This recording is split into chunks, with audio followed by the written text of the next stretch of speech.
Super power Afghanistan کے پہاڑوں سے ٹکرا کر زخموں سے چور ہے اور واپس جانے کے لیے بے قرار ہے۔ قطر کی میزبانی میں امریکا اور افغان طالبان کے درمیان دوحہ مذاکرات نتیجے پر پہنچ گئے۔ امریکا نے افغان طالبان کی حیثیت تسلیم کر لی ہے۔ فریقوں کے درمیان دوحہ میں مذاکرات کے 9 دور ہوئے۔ ترجمان افغان طالبان نے افغانستان کے عوام کو خوشخبری سنائی کہ معاہدہ طے پا گیا ہے۔ افغانستان میں نامعلوم مقام پر طالبان کی مجلس شورا اس معاہدے کے نکات کا جائزہ لے رہی ہے، جس کے بعد افغان امن معاہدے کا اعلان متوقع ہے۔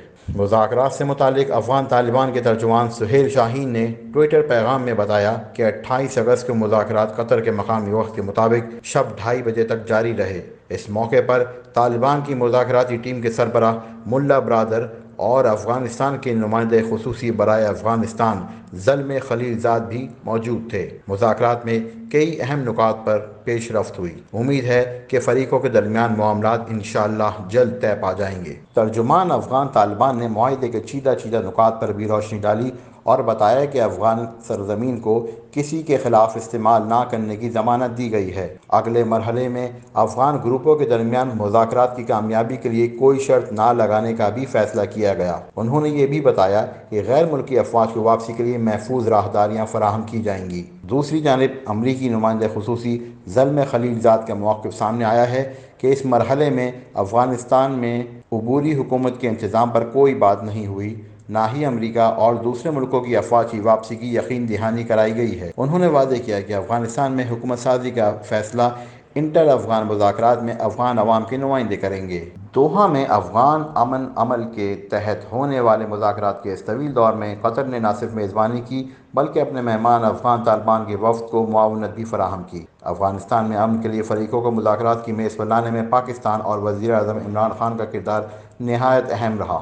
پاکستان کا ایک وفد وزیر اعظم عمران خان کی قیادت میں امریکہ گیا تو افغان امن عمل کا بھی جائزہ لیا گیا اور امریکی صدر ڈونلڈ ٹرمپ نے پاکستانی فوج کے سربراہ army chief general Qamar Javed Bajwa سے بھی ملاقات کی۔ افغانستان میں قریب 2 دہائی کی فوجی کارروائیوں کے بعد واشنگٹن آج افغانستان سے نکلنا چاہتا ہے، لیکن ان کی کوشش ہے کہ عزت بھی رہ جائے۔ دوحہ مذاکرات کے دوران امریکی نمائندہ خصوصی زلمے خلیلزاد نے بارہا مطالبہ کیا کہ افغانستان میں طالبان اتحادی افواج کے خلاف کارروائیاں روکے تاکہ افغان امن عمل کامیابی سے آگے بڑھے، لیکن افغان طالبان اپنے اس موقف پر قائم رہے کہ غیر ملکی افواج کے انخلاء سے پہلے کارروائیاں نہیں روکی جائیں گی۔ اس کا اندازہ افغان طالبان کی 28 اگست کو کی جانے والی کارروائیوں سے لگایا جا سکتا ہے۔ ترجمان افغان طالبان ذبیح اللہ مجاہد کے مطابق قندھار کے شاہ ولی کوٹ، قندھار ایئر بیس، صوبہ غزنی، کابل کے ضلع پغمان، قندوز، پتیکا اور دیگر صوبوں میں مسلح کارروائیاں کی گئیں، جس میں اتحادی افواج افغانستان کی سیکورٹی فورسز کو جانی نقصان اٹھانا پڑا۔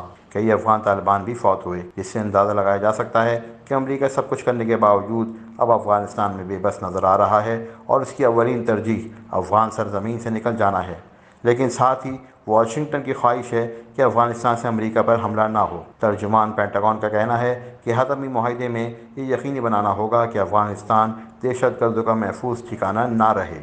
آپ سے گزارش ہے کہ ویڈیو پسند آئے تو لائک کریں، نئے دوست یقین ٹی وی کو سبسکرائب کریں اور ویڈیوز بر وقت حاصل کرنے کے لیے بیل آئیکن پر کلک کریں۔